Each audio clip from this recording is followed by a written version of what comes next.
So start करते हैं आपका सेशन। सबसे पहले मार्किंग स्कीम आपके सामने, और जो बच्चे अभी तक कुछ भी नहीं पढ़े केमिस्ट्री, उन्हें कैसे पढ़ना है कल एग्जाम के लिए, वो पहले ध्यान दो। ये जो हमने सर्कल किया है चैप्टर, टोटल 7 चैप्टर है, 6 मार्क्स के, इसमें 1 2 3 4 चैप्टर 6 मार्क्स के, 5 मार्क्स के 3 चैप्टर है। ठीक है, आपको पहले यही 7 चैप्टर्स पढ़ना है। ये मैक्सिमम आपको देके जाएगा 45 मार्क्स एंड मिनिमम 45 से भी ज़्यादा रहता है, ऑप्शंस में डिपेंड करता है, लेकिन मिनिमम 39 मार्क्स कंपलसरी आपको मिलेगा आउट ऑफ दिस 7 चैप्टर्स। ठीक है, इसको आप नोट डाउन कर लो। फर्स्ट चैप्टर आपका जो है केमिकल थर्मोडायनेमिक्स, 6 मार्क्स का चैप्टर है, विद ऑप्शन 8 मार्क्स में आता है, विदाउट ऑप्शन 6 मार्क्स है। इलेक्ट्रोकेमिस्ट्री 5 मार्क्स का चैप्टर है, विद ऑप्शन की 7 मार्क्स जाएगा आपका। ग्रुप 16 17 18 एलिमेंट्स 6 मार्क्स का है, यानी विदाउट ऑप्शन के पूरे मार्क्स है, ये पूरे टोटल 70 मार्क्स है, विद ऑप्शन ये 8 मार्क्स का आता है। देन आपका transition and inner transition element 6 marks means without option, with option 8 marks के रहेगा। ये आपका कोऑर्डिनेशन कंपाउंड। ठीक है, ये मोस्टली बच्चों को थोड़ा सा डिफिकल्ट लगता है समझने के लिए, लेकिन अगर आप इसको प्रिपेयर करते हो तो बेस्ट, नहीं करे तो मैं बताऊंगा इसका सब्स्टिट्यूट क्या है हमारे पास। हेलोजन कैरेक्टर बल्कि 100% इसमें से क्वेश्चन आते ही है, मैक्सिमम मार्क्स का चैप्टर है, और ये सबसे ज़्यादा अपने अंदर कैरी करता है इन तमाम चैप्टर्स के केमिकल रिएक्शंस को। यानी आपको पढ़ना है एक चैप्टर, तो इसमें आगे के तमाम चैप्टर्स में बहुत सारे रिएक्शंस कंप्लीट होने वाले हैं।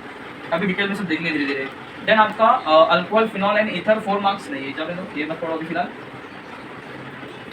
Aldehyde, ketone and carboxylic acid 6 marks का with option, and without option with option 8 marks, without option 6 marks. ठीक है, देन ये आप मार्क्स को अगर ऐड करो, ये भी 7 मार्क्स का आएगा। 8 8 8 8 8 4 ज़ा 32 एंड दिस 7 7 14 एक, अच्छा इसका मैंने लिखा 7 मार्क्स, 7 7 7 21 मार्क्स, और 8 8 4 टाइम्स है आपका 36 मार्क्स, 57 मार्क्स विद ऑप्शन है। इक्वेशन ओके 8 4 ज़ा 32, तो कोई बात नहीं, फिर भी 50 प्लस ही मार्क्स जा रहा है, 2 + 3 53। ओके, ये 53 विदाउट ऑप्शन, विद ऑप्शन आपको मिलेगा कंपलसरी, उसमें से 39 मार्क्स आपको करना रहेगा।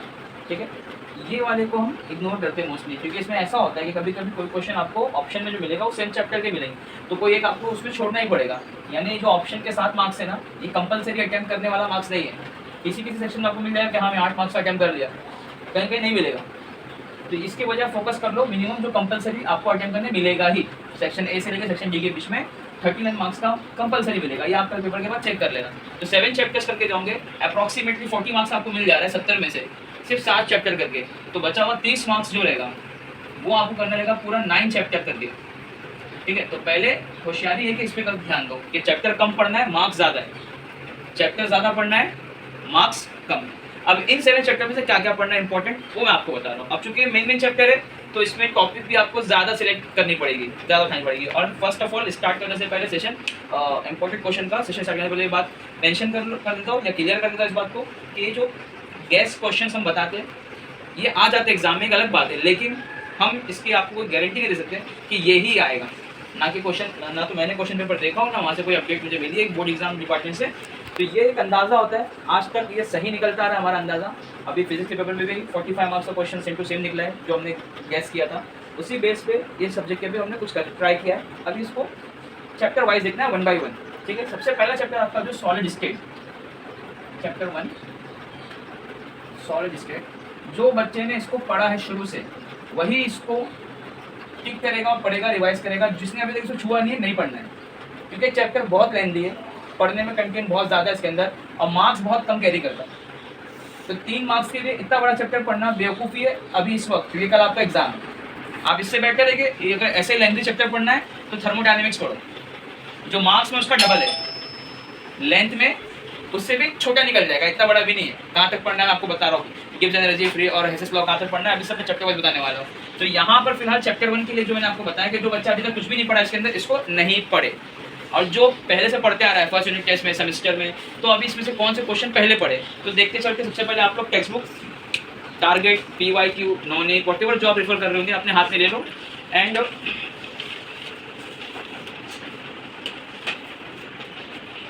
Distinguish between crystalline solid and amorphous solid. First question हमारा जो टिक करेंगे डिस्टिंग्विश से स्टार्ट करेंगे, और याद रखना फर्स्ट क्वेश्चन जो आता है आपका क्वेश्चन नंबर 2 या क्वेश्चन नंबर 1 में शॉर्ट आंसर में, वो बहुत इजी रहता है, स्टार्ट का बहुत इजी रहेगा। तो आपको सॉलिड चैप्टर में सबसे पढ़ना है टाइप्स ऑफ सॉलिड, जिसमें क्रिस्टलाइन सॉलिड और एमरफस सॉलिड का डिस्टिंग्विश करना है। ये अगर डिस्टिंग्विश में नहीं आया तो सेपरेट भी अलग से आ सकता है डिफाइन करके, दोनों में से कोई भी, ठीक है। क्लासीफाई करने वाला क्वेश्चन आ सकता है, आपको नीचे बहुत सारे सॉलिड के मॉलिक्यूल के नाम दिए रहेंगे, बोलेगा इनको क्लासीफाई करो molecular solid into different types. इसमें HCl, CO2, solid eyes and SO2 करके क्वेश्चन है, जुलाई 2018 में आया क्वेश्चन, रिपीट होने के चांस इस बार ज़्यादा है इसके भी। तो क्लासीफाई वाला क्वेश्चन 2020 में और 2019 में जो भी आया है इसको करके आना। 2020 में जो है बस मॉलिक्यूल के नाम बदल के आया है, क्लासीफाई वैसे करने का अपने को। सॉलिड को सिल्वर, डायमंड, P4 और NaCl दिया हुआ है, तो कौन सा इसमें मेटेलिक है, कौन सा इसमें आयोनिक है, कौन सा इसमें आपका कोवेलेंट है, कौन सा इसमें मॉलिक्यूलर सॉलिड है, वो आपको बताना होता है, ठीक है। Then packing of particles in crystalline lattice में आपको पढ़ना है, 1 मार्क्स के लिए क्वेश्चन आ सकता है कि what is the ratio of octahedral holes to the number of anions in hexagonal close pack structure, ठीक है। 1:1 इसका आंसर होता है, 1 मार्क का क्वेश्चन आ सकता है वेरी शॉर्ट आंसर में। कैलकुलेट द परसेंटेज एफिशिएंसी, ये मिलेगा ऐसा क्वेश्चन आपको न्यूमेरिकल बेस पे जो है, ठीक है। पैकिंग एफिशिएंसी आप लोगों को फॉर्मूला मालूम होना चाहिए उसका, packing efficiency is equal to volume occupied by particles in unit cell divide by total volume into 100, ठीक है, इसका फॉर्मूला है। Relation between radius of atoms and edge length in body centroid cubic crystal, ये body centroid cubic crystal BCC, ये shortcut में भी आ सकता है, ठीक है। FCC, FPP, ये सब बहुत सारे इसमें। शॉर्ट की डिफेक्ट ये आपको मिलेगा, और अक्टूबर 2013 में क्वेश्चन आया भी है चैप्टर 1 में। फ्रैंकलिन डिफेक्ट, 2 डिफेक्ट है, शॉर्ट की और फ्रैंकलिन, ज़्यादातर चांस शॉर्ट की का लगता है, फ्रैंकलिन बहुत कम आया, रेयरली आया है, लेकिन ईजी है वो भी, करके जाओ। और इसका बेस्ट तरीका ये ना कि शॉर्ट की डिफेक्ट और फ्रैंकलिन डिफेक्ट का डिस्टिंग्विश याद करके जाओ।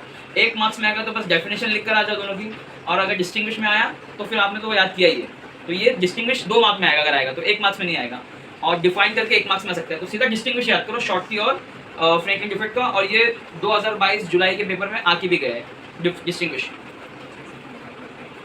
देन इसके अंदर और ज़्यादा मत पढ़ो, 3 मार्क्स का चैप्टर, इसमें से एक भी क्वेश्चन 3 मार्क्स वाले आपको नहीं पढ़ने, क्योंकि टोटल चैप्टर ही 3 मार्क्स का है, टोटल चैप्टर ही 3 मार्क्स का है। तो अगर एक MCQ में मिल गया या एक वेरी शॉर्ट में मिल गया तो बचता रिमेनिंग 2 मार्क्स है, और मोस्टली मिलता है वेरी शॉर्ट आंसर में इस चैप्टर का एक क्वेश्चन कहीं ना कहीं से आ जाता है, या MCQ बेस पे आ जाता है, तो बचता है 2 मार्क्स। अब 2 मार्क्स आपका बचा है तो वो 3 मार्क्स और 4 मार्क्स में तो मिलेगा नहीं, यानी सेक्शन डी में तो आपको मिलेगा नहीं।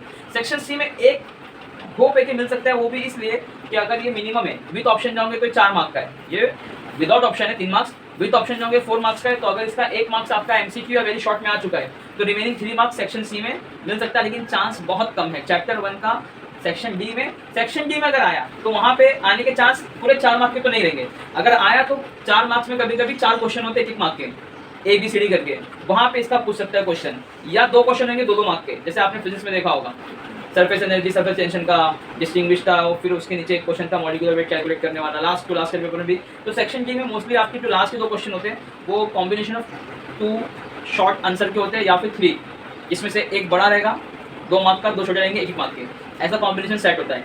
और अभी केमिस्ट्री है तो एक क्वेश्चन कैम 2 का हो सकता है, एक कैम 1 का हो सकता है, मतलब एक केमिकल रिएक्शन उसको दे देगा, साथ में उसके कैम 1 ऑर्गेनिक केमिस्ट्री में से पूछ दे देगा। पर सॉलिड स्टेट में से न्यूमेरिकल्स भी आते हैं 2 मार्क्स से, उसमें मोस्टली बॉडी सेंट्रॉइड वाला आता है BCC वाला, या फिर आपका फेस सेंट्रॉइड वाला रहेगा FCP, face centroid FCC, face centre cubic crystal lattice वाला जो है, इस पे टेक्सचुअल न्यूमेरिकल जो आपके सॉल्व एग्जाम्पल है मोस्टली वो देख के जाओ, वैल्यू चेंज होगी, घबराने का नहीं, वैल्यू पुट करने का, कैलकुलेशन में ज़्यादा अटक रहे हो क्वेश्चन को वहीं छोड़ देने का, याद रखना। कैलकुलेशन में आपको ज़्यादा डिफिकल्टी आ रही है, फॉर्मूला आपने लिख दिया, अप्लाई कर दिया, अब लॉग टेबल लगाना है, बड़े बड़े नंबर्स आगे दिमाग काम नहीं कर रहा, उसको वहीं रोक दो, ये 2 मार्क का है, इस पर 10-15 मिनट वेस्ट कर दोगे तो आप नहीं, आप ही बेवकूफ़ हो। ओके, एक क्वेश्चन और है, metal deficiency defect, explain the metal deficiency defect with example, ठीक है। शॉर्ट की भी क्वेश्चन बहुत तरीके से बनाता है, मैंने आपको डिस्ट्रीब्यूशन याद करने बोल दिया, उसमें से आप व्हाट इज शॉर्ट की डिफेक्ट आया तो डेफिनेशन लिखेंगे, right the consequence of short की डिफेक्ट्स विद रीजन, ठीक है, कॉन्सिक्वेंस शॉर्ट की का ये आ सकता है आपको, और शॉर्ट की डिफेक्ट और फ्रैंकलिन डिफेक्ट का अलग से भी क्वेश्चन बन के आ सकता है, अलग अलग सेपरेट, और डिस्टिंग्विश भी आ सकता है, ठीक है। पैकिंग ऑफ पार्टिकल क्रिस्टल ये तो आपको बता चुका हूँ, FCC भी बता दिया मैंने आपको, a face centered cube consists of how many atom explain, या फिर क्वेश्चन ऐसा था calculate the number of atom in a unit cell of a metal crystalline in face centred cubic structure, ये क्वेश्चन आपको मिल सकता है, ठीक है। और इसका आंसर आता है 4 एटम्स पर सेल पर यूनिट सेल कैसे आता है, आंसर आपके पास होना चाहिए, अपने नोट्स को रेफर कर लो, ठीक है। इसमें न्यूमेरिकल में ज़्यादा दिमाग नहीं लगाना, 2 न्यूमेरिकल जो शुरू के बताया वो वाले कर लो, FCC पहला और BCC वाला, ठीक है। FCC BCC वाला सोल्यूशन पे आओगे, बहुत मस्त चैप्टर है solution. Chapter 2 solution without option 4 marks का चैप्टर है, बहुत इजी चैप्टर है, इसको करके जाओ। इसमें से 2-3 चीज़ें हैं कॉमन जो एग्जाम में हर बार पूछती है, आपको टीचर्स भी आपके बताएंगे, बट उससे थोड़ा सा हट के मैं कुछ क्वेश्चन बता रहा हूँ जो मुझे लग रहा है इस बार एग्जाम में आ सकता है। देखते हैं हमारा अंदाजा कहाँ तक सही है। सबसे पहले आप फैक्टर अफेक्टिंग ऑन सॉल्युबिलिटी का चैप्टर उठाओगे, उसमें 2-3 आपको फैक्टर मिलेंगे। एक टेम्परेचर मिलेगा, उसमें आपको नेचर ऑफ सॉल्वेंट मिलेगा, of pressure, effects of temperature, effects of pressure and effects of nature या नेचर इफेक्ट, 3 इफेक्ट है।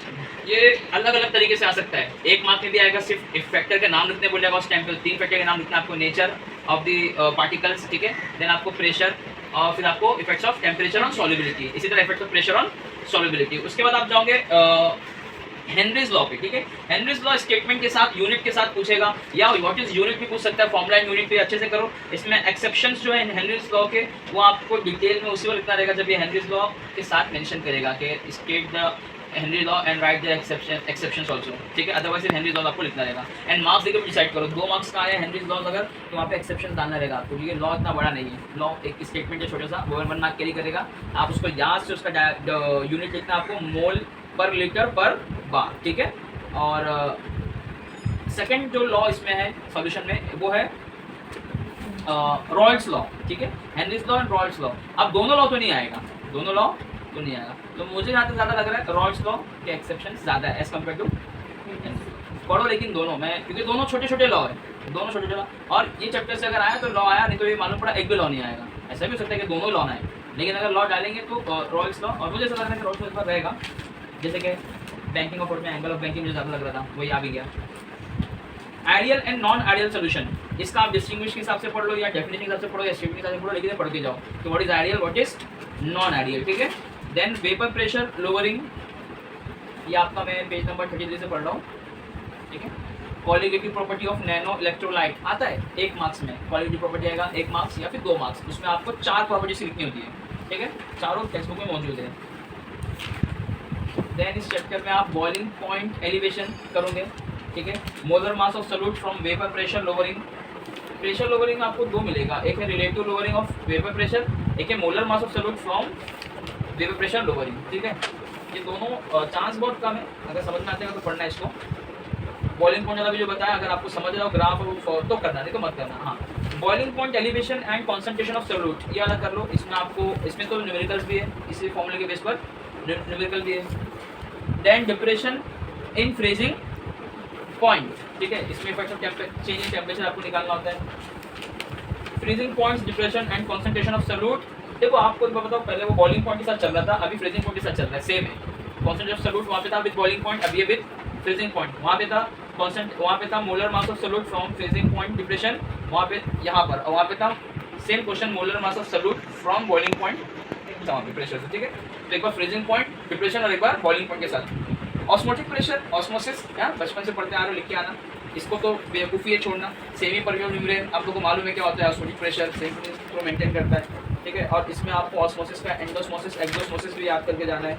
Then types of solution, isotonic, hypertonic और आइसोटोनिक, ये सब तो बेसिक चीज़ें है, ये आपको ना पढ़ के भी मालूम होनी चाहिए, इसको तो लिखना ही है, ठीक है।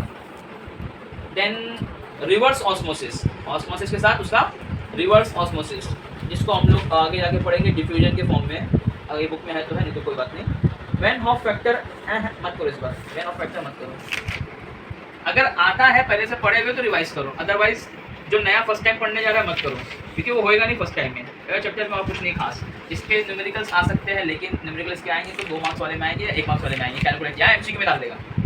इवन ऑब्जेक्टिव्स में भी इसके हैं न्यूमेरिकल आ सकते हैं, कि गिवन वैल्यू सब देगा, you have to just put formula और आपको निकालना रहेगा, ठीक है। डिसोसिएशन कांस्टेंट इसी के अंदर है क्या, वो के वाला फार्मूला, डिसोसिएशन कांस्टेंट इसमें नहीं ना, आयनिक इक्विलिब्रियम के अंदर है क्या वो, ठीक है।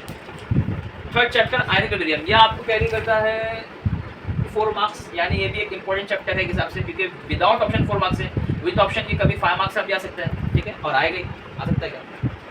इसमें भी सिर्फ सिंपल आंसर है, पहले वो करो, वेरी शॉर्ट में मिल सकते हैं। एक तो types of electrolytes, what is electrolytes, या फिर उसका टाइप्स ऑफ इलेक्ट्रोलाइट, जिसमें आपको स्ट्रॉन्ग वीक दोनों दिया हुआ है बुक के अंदर। डिग्री ऑफ डिसोसिएशन, उसका मस्त वाला formula, alpha is equal to number of moles dissociate upon total number of mole, ठीक है, ये फॉर्मूला आपको लिखना पड़ेगा। एसिड बेस पे आपको थ्योरी रिवाइज की पढ़नी है, रिवाइज थ्योरी, और Ostwald dilution law.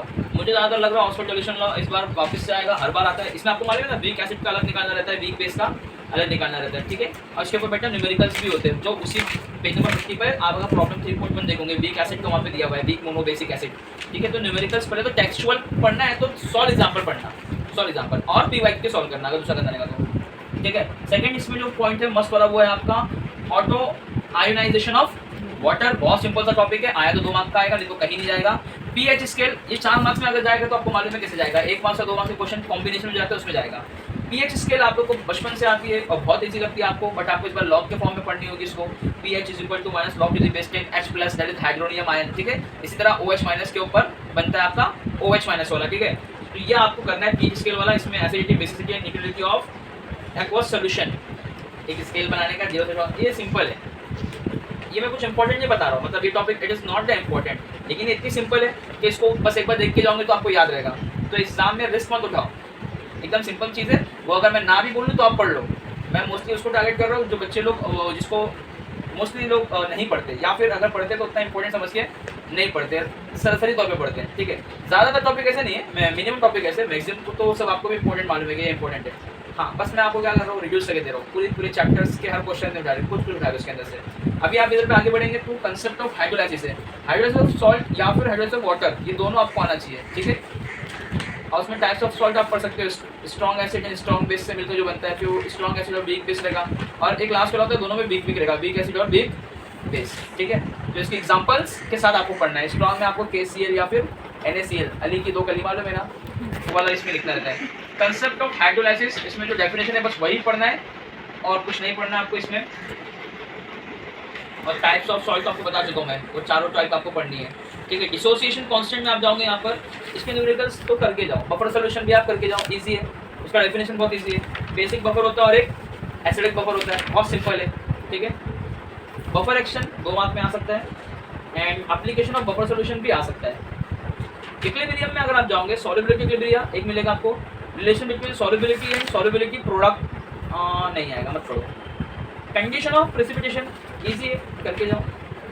Common salt, common ion effect, ये भी इजी है। एक्चुअली में चैप्टर बहुत इजी है, तो इसमें मैं कुछ अपना इंपॉर्टेंट ऐसा बता नहीं रहा हूँ खास, जो इजी टॉपिक करके जाओ, जो आपको इजी लगता है वो पहले रिवाइज करो। और एक चीज़ और बता रहा हूँ यहाँ पर कि जितना आपने अब तक पढ़ो पहले उसी को रिवाइज करो, उसके बाद ये IMP क्वेश्चंस को देखना, इसमें आपको जितना नहीं हुआ उसको करना, जो आपका हुआ रहेगा उसको आप इसे रिवाइज कर लेना एक बार, अलग से तो कुछ नया करना नहीं आपको प्रिपरेशन, ठीक है। और जो बच्चे कुछ भी नहीं पढ़े वो तो वो 7 चैप्टर को पूरा पढ़ेंगे, उन 7 चैप्टर को जो शुरू में मैंने बताया आपको। अभी तो हम लाइन वाइज जा रहे हैं, लेकिन उसमें से आपको बस वो 7 चैप्टर को पहले करना है। देन इस चैप्टर में जो इजी टॉपिक है आपको समझ में आ रही है, जैसे ऑस्मोसिस आपको पहले से मालूम है, आपको पहले से बफर एक्शन मालूम है, बफर सॉल्यूशन क्या था वो मालूम है, टाइप्स ऑफ सॉल्ट मालूम है, तो ये सब आप रिवाइज करके चले जाओ। जो मालूम है वो पहले रिवाइज कर लो, जो नहीं मालूम है तो फिर उसमें अगर पढ़ना है, प्रिपरेशन करना है, या आपको चिट बनाना है, कॉपी करना है, व्हाटएवर जो भी है, तो वो IMP क्वेश्चन आपके सामने मौजूद है। धीरे धीरे आगे चैप्टर नंबर 4 पे आएंगे, पूरा चैप्टर इंपॉर्टेंट है, लेकिन आगे जाके ये बहुत डिफिकल्ट हो जाता है बच्चों को समझने के लिए, एसएस लॉ के आगे, ठीक है। तो इसलिए आपको उतना लंबा नहीं जाना है। इसके जो शुरू के डेरिवेशन है ना, बहुत मस्त डेरिवेशन, WMAX वाला, मैक्सिमम वर्क डन, ये बहुत मस्त डेरिवेशन है, और एग्जाम डिपार्टमेंट इसको डालता है ये कहीं ना कहीं से। ये इवन लास्ट ईयर भी आया था, नहीं आया था लास्ट ईयर, अगर लास्ट ईयर ये नहीं आया था तो ये ईयर आने के चांस उसके ज़्यादा है। लेकिन मैं आपको बता रहा हूँ इस चैप्टर में जो मुझे ओरली याद है, एक तो वर्क डन का डेरिवेशन, मैक्सिमम वर्क डन अलग है, वर्क डन अलग है। वर्क डन छोटा सा डेरिवेशन है, एक छोटी सी डेरिवेशन आती है, 2 मार्क्स में आएगा। अगर WMAX वाला है तो 3 मार्क्स या फिर 4 मार्क्स में जा सकता है, ठीक है, विद एग्जाम्पल जाएगा। देन आपको गिब्स फ्री एनर्जी 2 मार्क्स में आ सकता है एग्जाम्पल के साथ। Hess's law of heat submission एक लॉ है आगे। देन आप जाओगे एंट्रोपी पर, ठीक है, रैंडमनेस है, थर्मोडायनामिक्स सेकंड लॉ। शुरू में तो ये सब पढ़ना ही है, जो मैं नहीं बता रहा हूँ ना वो तो बहुत ही इंपॉर्टेंट है, मतलब बहुत इजी है, इसलिए छोड़ दे रहा हूँ। जैसे कि टाइप्स ऑफ प्रोसेस है ना, उसमें आइसोबैरिक है, आइसोकोरिक है, आइसोथर्मल है, वो तो करना ही है। Then state function, path function का मैं आपको बोला था डिस्टिंग्विश पढ़ना, इसलिए क्योंकि इसमें अलग अलग से पूछता है कि define what is path function या what is state function with example. तो आपको याद है safe is F playing with Kareena, shortcut याद है कि नहीं याद है? इस आपका फाइनल स्टेज और इनिशियल स्टेज पे डिपेंड करता है, शॉर्टकट है स्टेट फंक्शन को याद करने का। State function is depend initial and final, हम इसमें से पढ़ते हैं safe is F playing pressure with V से लिखने का अपना इंग्लिश, ठीक है। वॉल्यूम, करीना, केल्विन, टेम्परेचर, यानी टेम्परेचर, प्रेशर और वॉल्यूम, ये स्टेट फंक्शन के एग्जांपल है। These are the example of state function. Path function में क्या होगा, वर्क डन। बाथ फंक्शन मतलब क्या होता है, वो केमिकल रिएक्शन, याद रखना थर्मोडायनेमिक्स जो केमिस्ट्री पढ़ रहे हो पूरी पूरी केमिकल रिएक्शन के साथ डील करती है, बात करेगी पूरे ब्रह्मांड की यूनिवर्स की, डील करेगी छोटे से रिएक्शन के साथ। फर्स्ट लॉ का स्टेटमेंट मतलब आपको पहले से पता है ना, टोटल एनर्जी कांस्टेंट होती है, एनर्जी को neither can be created nor can be destroy वाला एक मसला है। दूसरा मसला है कि किसी भी क्या बोलते हैं उसको, एक क्लोज सिस्टम के अंदर, क्लोज सिस्टम के अंदर एनर्जी कांस्टेंट होती है। और आइसोथर्मल प्रोसेस का भी कुछ स्टेटमेंट है क्या, आइसोथर्मल नहीं होगा, एक थर्ड स्टेटमेंट क्या है थर्मोडायनेमिक स्टेटमेंट का, देख लेना टेक्स्ट बुक में, आप लोग टेक्स्ट बुक होगी तो 3 या 4 स्टेटमेंट थे उसके। पहला तो यूनिवर्सल एनर्जी की बात करता था, फिर एक क्लोज पैक सिस्टम की बात करता था, हाई एनर्जी नाले can be created not can be destroyed, 3 हो गया। एक स्टेटमेंट हो गया total internal energy of an isolate system, isolate system, वही मैं आइसोथर्मल मांग रहा था। एक आइसोलेट सिस्टम के अंदर टोटल इंटरनल एनर्जी क्या होती है, कांस्टेंट होती है। स्टेटमेंट है ये एग्जाम में आपको मिलेंगे तो 2 मार्क्स में मिलेंगे और मिल सकते हैं, क्योंकि चैप्टर आपको अभी मैंने बताया 8 मार्क्स का है विद ऑप्शन, मिनिमम 6 मार्क्स का है, यानी इस चैप्टर से 1 मार्क्स 2 मार्क्स 3 मार्क्स 4 मार्क्स हर टाइप के क्वेश्चन पॉसिबल है, ठीक है। तो अभी 1-2 मार्क्स में ना यही सब पूछेंगे, स्टेटमेंट रहेगा, सिंपल सिंपल डेफिनेशन रहेगा। इस चैप्टर में और जो बहुत इंपॉर्टेंट है इस बार वो तो आपको मैंने बताया, एक एंथैल्पी का डेरिवेशन है, delta H equal to delta P plus delta U plus P delta V, delta H is equal to delta U plus P delta V, ठीक है। इसका भी शॉर्टकट हमने आपको बता चुका है, हे यू पाव, आप किसी को बोल दो कि भाई तू पाव है, हे यू पाव, क्या नाम है इसका, आता है एंथैल्पी का, ये एक्सप्रेशन है डेरिवेशन ऑफ एंथैल्पी, ठीक है, जिसमें डेल्टा H बताता है एंथैल्पी को, और एंथैल्पी क्या होती है, नथिंग बट द हीट। अभी लेक्चर देने का टाइम नहीं है, मैं तो आपको समझा देता कि करते कैसे है। डब्ल्यू मैक्स कई बार समझाया हो अच्छे से एकदम, आपको पूरा लास्ट तक जाना है। W X is equal to W max is equal to minus 2.303 NRT log to the base 10। एक तो V2/V1 में रखना है, देन बॉयल्स लॉ को अप्लाई करना है, और फिर आपको उसको P1/V2 में भी लिखना है। जब B में लिखना तो ऊपर V2 नीचे P1, और P में तो P1 ऊपर V2 नीचे, ठीक है। वो लास्ट की लाइन पर लास्ट तक जाना, और सवाल को भी पढ़ना, थोड़ा अपना भी पढ़ना ना। अगर प्रेशर के फॉर्म में मांगा तो P1 P2 पे चले जाना, वॉल्यूम में मांगा तो V2 चले जाना। तो डब्ल्यू मैक्स हो गया, वर्क डन हो गया, एंथैल्पी हो गया शुरू में से स्टेटमेंट, ठीक है। सेकंड लॉ पे जाऊंगे तो वो रैंडमनेस वाला है, क्या बोलते हैं उसको, डिसऑर्डर है ना, एस्ट्रोपी की एंट्रोपी है, वो एंट्रोपी है, ठीक है। तो ये डिसऑर्डर वाला इसका स्टेटमेंट, बस स्टेटमेंट पढ़ो, उसका डेफिनेशन और डेरिवेशन कुछ इतना रहता नहीं इसमें। देन आप जाओगे हेसेस लॉ पे, बहुत सिंपल है, किसी भी केमिकल रिएक्शन की वो बात करता है कि जितना रिएक्टेंट में हीट होता है वो उतना इक्विलिब्रियम में निकलता है प्रोडक्ट के बराबर, इसी को बोलते हैं कांस्टेंट हीट समेशन, ठीक है। स्टेटमेंट एक बार पढ़ लेना टेक्स्ट बुक में, मैं उसका आपको लब्बे लुबाब बता रहा हूँ, मीनिंग आगे पीछे हो सकती है बोलने में, मेरे पास जा रहा है, लेकिन स्टेटमेंट पढ़ के आना प्रॉपर हेसेस लॉ का। देन गिव्स फ्री एनर्जी, इसका भी आपको स्टेटमेंट पढ़ना है, ठीक है। तो ये चैप्टर बहुत ही इंपॉर्टेंट चैप्टर है थर्मोडायनेमिक्स। देन इस चैप्टर में आप और भी कुछ अपने आप से ऐड करके पढ़ना चाहो तो पढ़ो, लेकिन मैं आगे बढ़ता हूँ। चैप्टर नंबर 5 है इलेक्ट्रोकेमिस्ट्री, मस्त चैप्टर इलेक्ट्रोकेमिस्ट्री, पता है कि नहीं, इसलिए में ना शी और वो स्टैंडर्ड अरे हर साल पालता है, हर साल सॉइल ब्रिज ऐसे दे देता है, लेकिन इस बार नहीं देगा।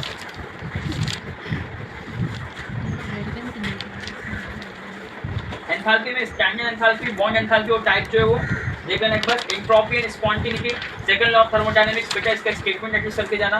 The second law of thermodynamics state that the total energy of a system and its surrounding increase in a spontaneous process. तो उसमें एग्जांपल है delta S total is equal to delta S system plus delta S surrounding it is greater than 0।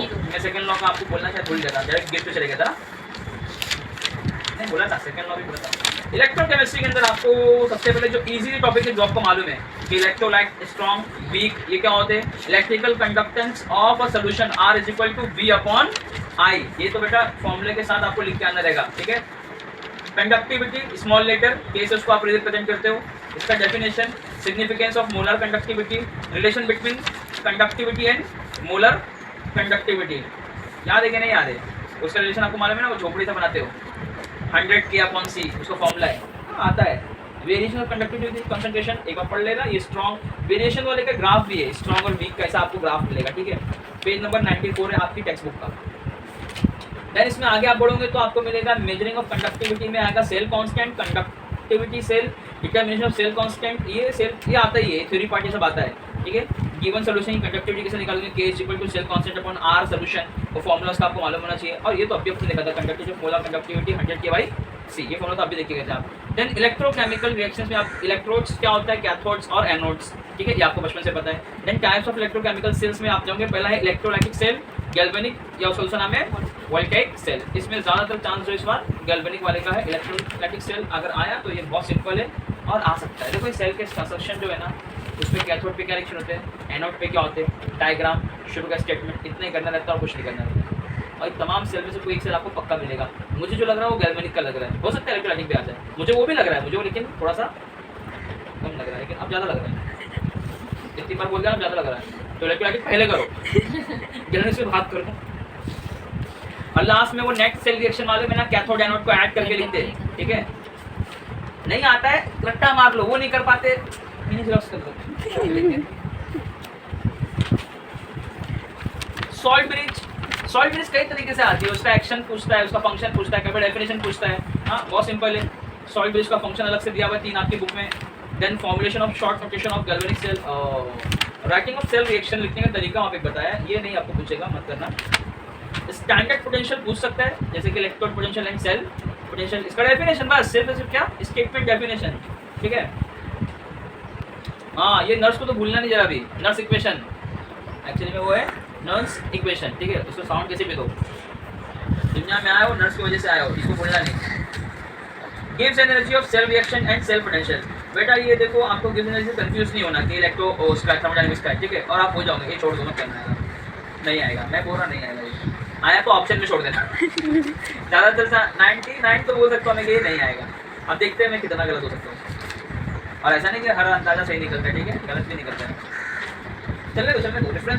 Difference electrodes में आप जाओगे तो वहाँ पे सबसे पहले आपको शी पढ़ना है, स्टैंडर्ड हाइड्रोजन इलेक्ट्रोड। लेकिन ना ये आपको बात बताता चलता हूँ मैं, ये सब बच्चों को बहुत अच्छे से मानेंगे, ये बहुत इंपॉर्टेंट है, क्योंकि आपको एक ये सेल मिलता है, दूसरा हाइड्रोजन के बाद दूसरा क्या आता है, ड्राई सेल वाला एक आता है, ठीक है, और एक लीड वाला आता है। लीड में ही आता है ना यूज ऑफ ड्राई सेल भी एक आपको है ना, उसका दूसरा नाम क्या है, लेकलेंची सेल, है ना। तो बच्चे लोग को लगता है ज़्यादा इंपॉर्टेंट स्टैंडर्ड हाइड्रोजन इलेक्ट्रोड है, मुझे सही लगता है, लेकिन बोर्ड वाला क्या करता है ना, जो बच्चों को लगता है इंपॉर्टेंट वो नहीं लाता है। तो आपको ना इसको एकदम 3rd नंबर पर पढ़ना है। फर्स्ट पे आप पढ़ोगे ड्राई सेल, देन सेकंड पे आप पढ़ोगे लीड वाला। मुझे लीड वाला ज़्यादा लग रहा है इस बार, क्योंकि वो डिफिकल्ट करेगा केमिस्ट्री। जब भी फिजिक्स इजी पेपर आता है ना, केमिस्ट्री डिफिकल्ट आ गया, बट इस बार फिजिक्स डिफिकल्ट आ गया है ना, तो केमिस्ट्री इजी होगा। रिटर्न ले अपना।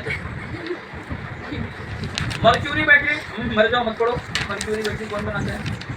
Fuel hydrogen oxygen fuel cell पढ़ लेना, उसमें पहला एग्जांपल हाइड्रोजन ऑक्सीजन का, इजी, बहुत इजी है, इसलिए देख लो, नहीं तो कुछ मतलब नहीं। उसका एडवांटेज पढ़ लेना, थ्योरी पार्ट है बेटा, और ड्रॉबैक भी पढ़ लेना। देखो ड्रॉबैक भी कभी पूछता है एग्जाम में, हर बार एडवांटेज नहीं पूछता, कभी कभी उसका डिसएडवांटेज भी आता है। तो ड्रॉबैक अभी जाके मिला फ्यूल सेल का, पेज नंबर 114 पे था आपकी टेक्स्ट बुक में। और आगे अगर आप पढ़ेंगे तो कुछ मतलब नहीं पढ़ेंगे, चर्चा खत्म हो रहा है। नेक्स्ट पे आ जाओ, केमिकल काइनेटिक्स। मत चलने दे। केमिकल काइनेटिक्स भी मस्त चैप्टर है। रेट ऑफ रिएक्शन आपको मालूम है क्या होता है, वहीं से चैप्टर स्टार्ट होता है। देन इसमें जो पढ़ने का मेन चीज़ है, हर बार पेपर में टीचर लोग भी डालते हैं फर्स्ट ऑर्डर, जीरो ऑर्डर और हाफ लाइफ। तो तुम भी बेटा यही करो, टीचर्स बेवकूफ़ नहीं होते, डालते आता है एग्जाम में, ठीक है, तुम भी यही करो। लेकिन इन 3 में से अगर तुम मुझसे पूछोगे ज़्यादातर चांस इसका आने का, मैं बोलूँगा इसमें न्यूमेरिकल आने का चांस ज़्यादा है। हाफ लाइफ का न्यूमेरिकल कर सकते हैं, ठीक है, फॉर्मूला का बहुत मस्त है, T half = 0.690 समथिंग है ना, अपन लैम्डा कुछ तो ऐसा है, भूल गए। हाफ लाइफ का भूल गए। रेट ऑफ डीके कांस्टेंट कुछ था ना उसमें, जाने दो, मैं अभी थोड़ा शुरू से चल के देख ही सकता हूँ। तो मेरे को इसमें जो लग रहा है वो है आपका इंस्टेंटेनियस रेट ऑफ रिएक्शन, ठीक है। शुरू में डेफिनेशन में आप मिलेगा आपको average rate of chemical reaction और instantaneous rate of chemical reactions. Then rate law भी मस्त है, आता है, और राइटिंग की रेट लॉ, उसको लिखने का तरीका होता है, रेट इक्वल टू के, और डब्बा बनाते हो कॉन्सेंट्रेट वाला, ठीक है। ऑर्डर ऑफ रिएक्शन आपको मालूम है, ऑर्डर ऑफ रिएक्शन उसकी जो की पॉइंट्स है वो पढ़ लेना। देन ऑर्डर और मॉलिक्यूलरिटी का यहाँ पर एक डिस्टिंक्शन दिया हुआ है, ठीक है, एंड कर लो अगर करना है तो, मेरे को तो नहीं लग रहा है इंपॉर्टेंट। इंटीग्रेटेड रेट लॉ का इंटीग्रेटेड लॉ, वहाँ पर आपको मिलेगा फॉर्मूला मस्त वाला, और ये इसका फर्स्ट ऑर्डर भी बोलते हैं इसको, ठीक है। फर्स्ट ऑर्डर का क्या है, K = 2.303/T log to the base 10 A0/A1, ये उसका फाइनल फॉर्मूला जो होता है, ठीक है, ये आ सकता है। Half life of the first order, half life of the first order में सही तो कहा था आपको, T half = 0.693/K half। Then आप जाओगे वहाँ पर हाफ लाइफ पीरियड का, ये भी आपको आना चाहिए, ग्राफ भी आना चाहिए। जीरो ऑर्डर की जगह जीरो ऑर्डर रिएक्शन, ठीक है, उसमें इंडिकेशन के अंदर रहता है आपको। Then pseudo first order reaction, ये भी आता है एग्जाम में सूडो वाला। कोलिजन बिटवीन रिएक्टेंट मॉलिक्यूल नहीं आएगा, मत पढ़ना। पोटेंशियल एनर्जी बैरियर नहीं आएगा, मत करना। अरेनियस इक्वेशन आ सकता है ना, नाम में उसमें तो वजन है ना। ग्राफिकल नहीं, चैप्टर खत्म नहीं, हाँ हो गया। 7 चैप्टर तो मैं आपको कहा था बहुत इंपॉर्टेंट चैप्टर है, तो इसको तो आपको पूरा पढ़ना है। लेकिन फिर भी अगर आप सोच रहे कि इसमें पहले क्या पढ़े, शुरू में क्या पढ़े, तो बेटा शुरू से स्टार्ट करें इसको और आखिर तक इसको लेके जाए। आता है भाई, इसमें तो कुछ भी पूछ के आता है। और मैं आपको थोड़ा सा इसमें अगर हिंट देना चाहूँ तो इसका बोल सकता हूँ PYQ क्वेश्चन पहले सॉल्व करो इसको। PYQ के क्वेश्चन आपके पास अगर नहीं है तो किसी दोस्तों से मांग लो, मुझसे मांग सकते हो, लेकिन मैं कहाँ आपका आंसर देने वाला। PYQ के क्वेश्चन में जाओ, कुछ क्वेश्चन जो इंपॉर्टेंट मुझे लग रहे हैं वो मैं आपको बता रहा हूँ, लेकिन मैं बोल रहा हूँ पूरा चैप्टर इंपॉर्टेंट है। लेकिन अब पूरा चैप्टर आप अगर ना पढ़ पाओ या स्टार्ट अगर करना चाहते हो पढ़ना, तो कहाँ से स्टार्ट करें, किस आंसर से स्टार्ट करें, तो मैं आपको क्वेश्चन बताना चालू कर रहा हूँ।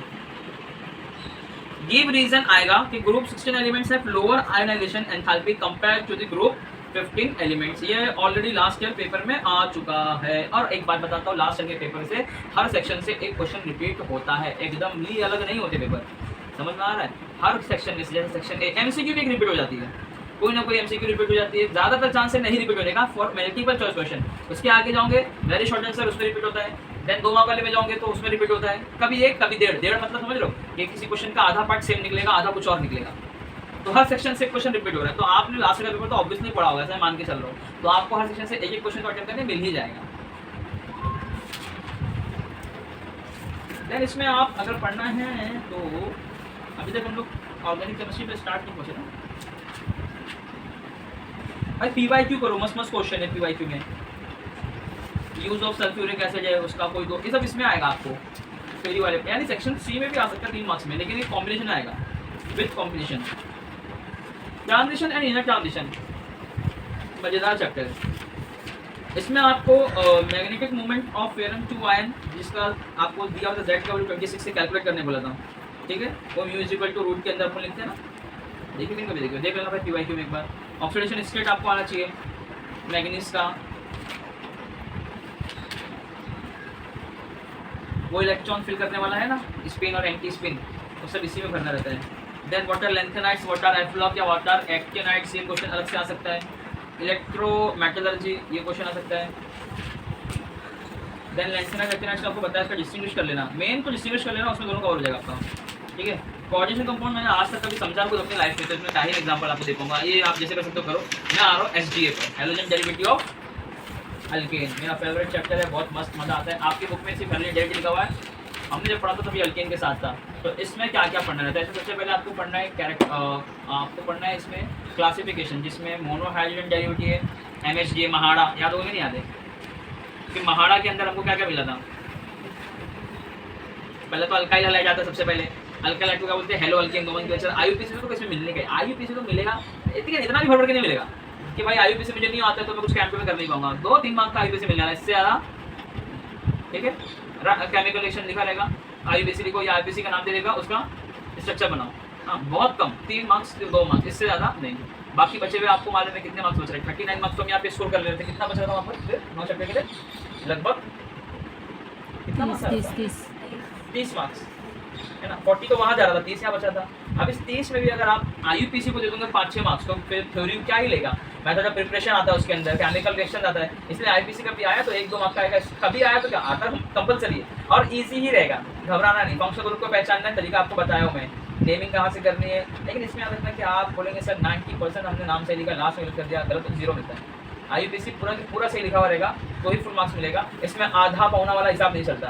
भाई किसी का नाम आप गलत बता दो आखिर में जाके, ठीक है, या शुरू में गलत बता दो या बीच में, आपके स्पेलिंग में कोई स्पेलिंग चेंज कर दो, आपका नाम बिगड़ जाएगा, फिर कैसे मार्क्स मिलेगा उस पर। इसलिए IUPAC करना तो 100% अटेम्प्ट करना, नहीं तो किसी का देख के अटेम्प्ट करना, 100% अटेम्प्ट करना।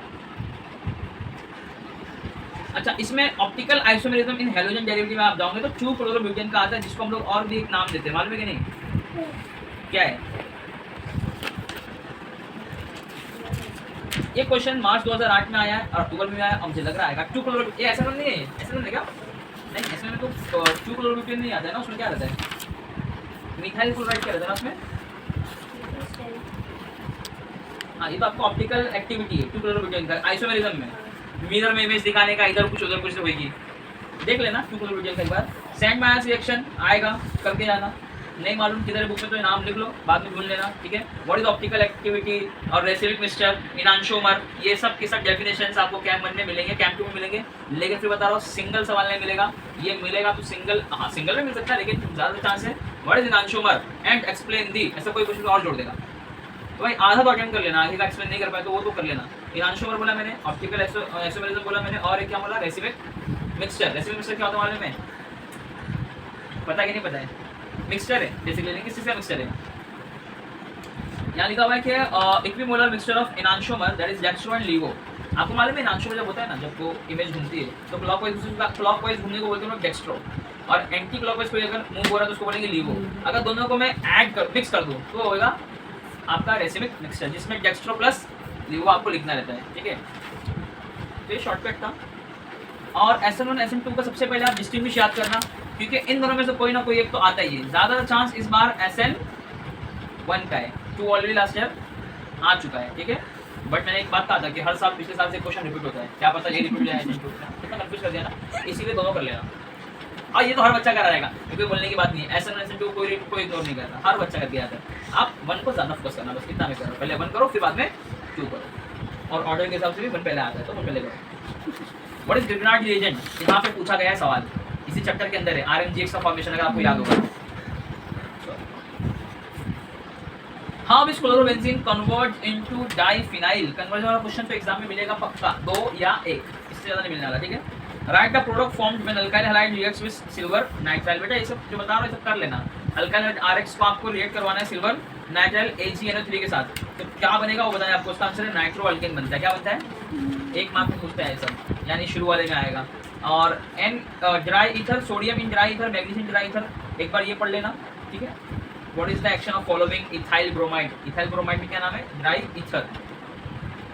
देन आपको SN2 का मैकेनिज्म अलग से पढ़ना है, चिराल कार्बन पढ़ना है, चिरालिटी पढ़ना है, और इस चैप्टर में बस इतने पढ़ो, इससे ना पढ़ो। अल्कोहल, फिनॉल और ईथर पे अगर आप जाओगे तो बेटा मेथड ऑफ प्रिपरेशन तो आपको आना चाहिए। अल्कोहल को आप देखो वहाँ पे अल्काइल हैलाइड अल्कोहल से भी बनाते थे हम लोग, तो यहाँ पर अल्कोहल बना तो वापस अल्काइल हैलाइड ले आएंगे, ठीक है। रिएक्शन का नाम आपको याद करना पड़ेगा, जैसे कि यहाँ पर एक रिएक्शन है, यहाँ पर what are ether and classified, ये आपको पढ़ना है। क्या है नाम इसका रिएक्शन का नाम? एक का कैनेडा रिएक्शन कहाँ पे हो, कार्बोक्सिलिक में तो शायद है। चलो देखते हैं एक बार। हाँ, ब्रोमीन वाटर वाला क्वेश्चन आ सकता है आपको, ब्रोमीन वाटर पढ़ के जाना। प्रिपरेशन एनिलीन, ये इसका आपको मिलेगा फिनॉल में। विलियम्स सिंथेसिस, विलियमसन्स सिंथेसिस वो याद है, सेपोनिफिकेशन वाला मैंने पढ़ाया था। फॉर्मेशन ऑफ सोप, ये आता है अलग अलग नाम से आता है। फॉर्मेशन ऑफ सोप देखो, how are the simple ether and mix ether prepared by Williamson synthesis, और write a note on Williamson synthesis, ठीक है। ये तो ईथर का प्रिपरेशन आया। ऐसे ही एक आपका आता है सोप का फॉर्मेशन,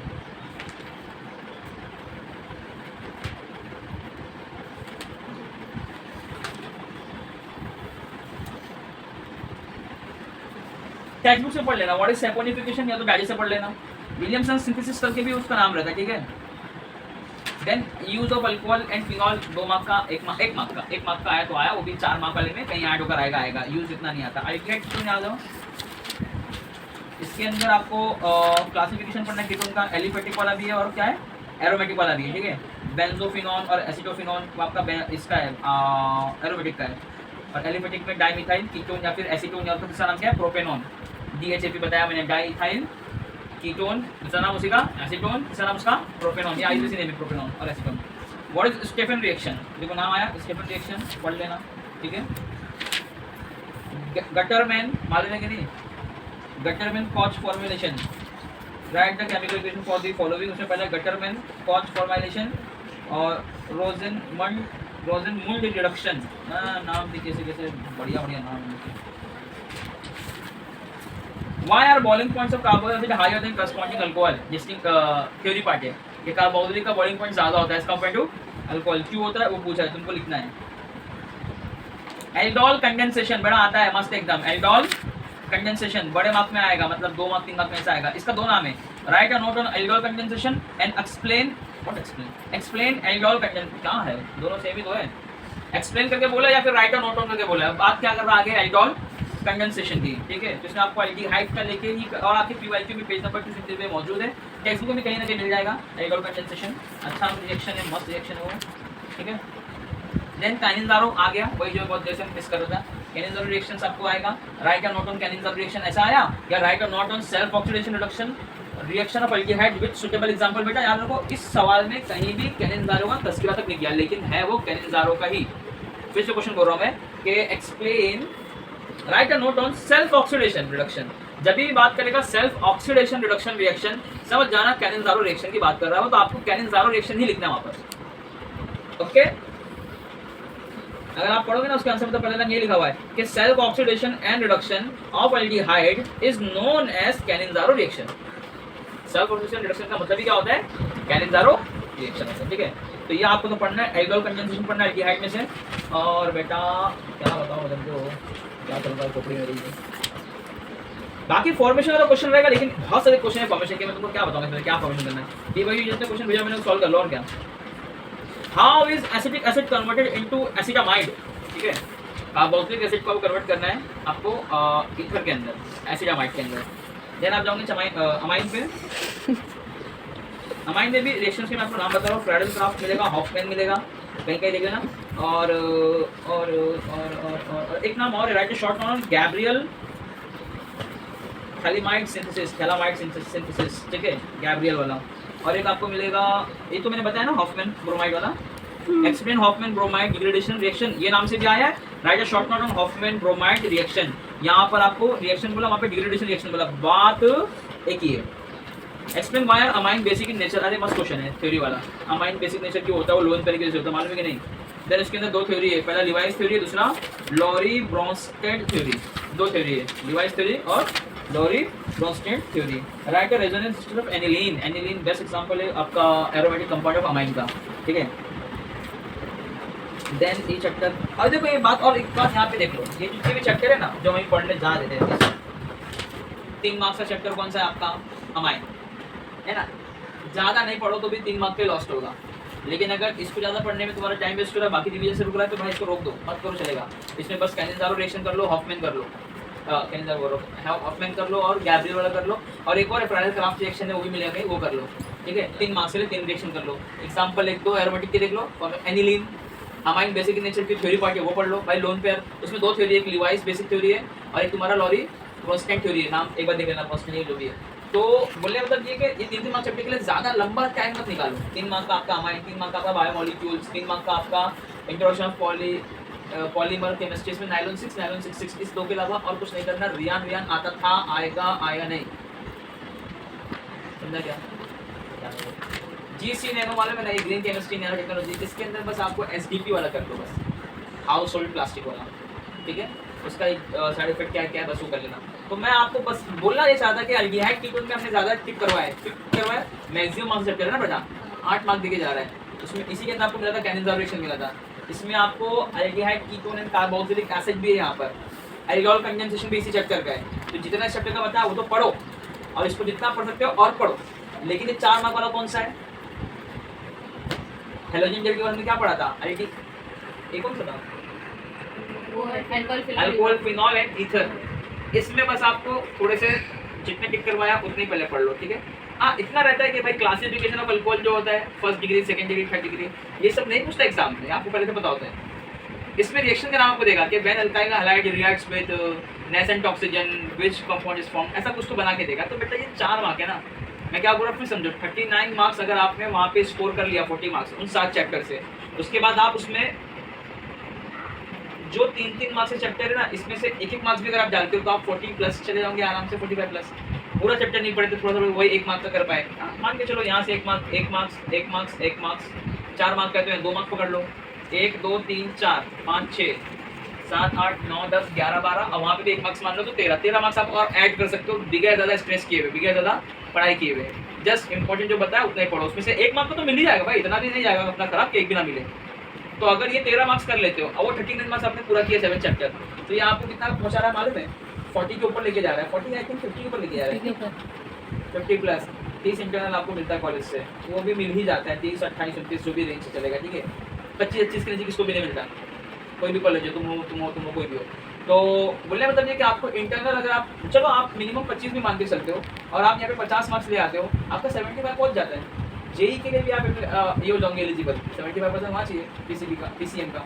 और नीट की तो क्या ही पूछना, तो 50 चाहिए, तो बहुत ऊपर घूम रहे हो। इसलिए विदाउट स्ट्रेस लिए, विदाउट टेंशन लिए चैप्टर वाइज पढ़ना स्टार्ट करो, टाइम वेस्ट मत करो, हर लम्हा कीमती आपका। जितना पढ़ के हुआ है पहले उसको रिवाइज करो। इस वक्त एंड मोमेंट पे जो बच्चा शुरू से पढ़ता आ रहा है उसको नया नहीं पढ़ना है कुछ भी, पुराना वाले को रिवाइज करना है। नया कंसेप्ट अगर इस टेक्निक में से कुछ मिला है तो उसको प्रीफर कर लो, देन उसको रिवाइज करो, सोने से पहले एक बार और रिवाइज करो, सुबह उठ के फिर एक बार रिवाइज करो। पेपर से पहले 1 घंटा पहले कुछ रिवाइज मत करो, सेंटर पे जाओ, आगे पीछे वाले से रिवाइज करो।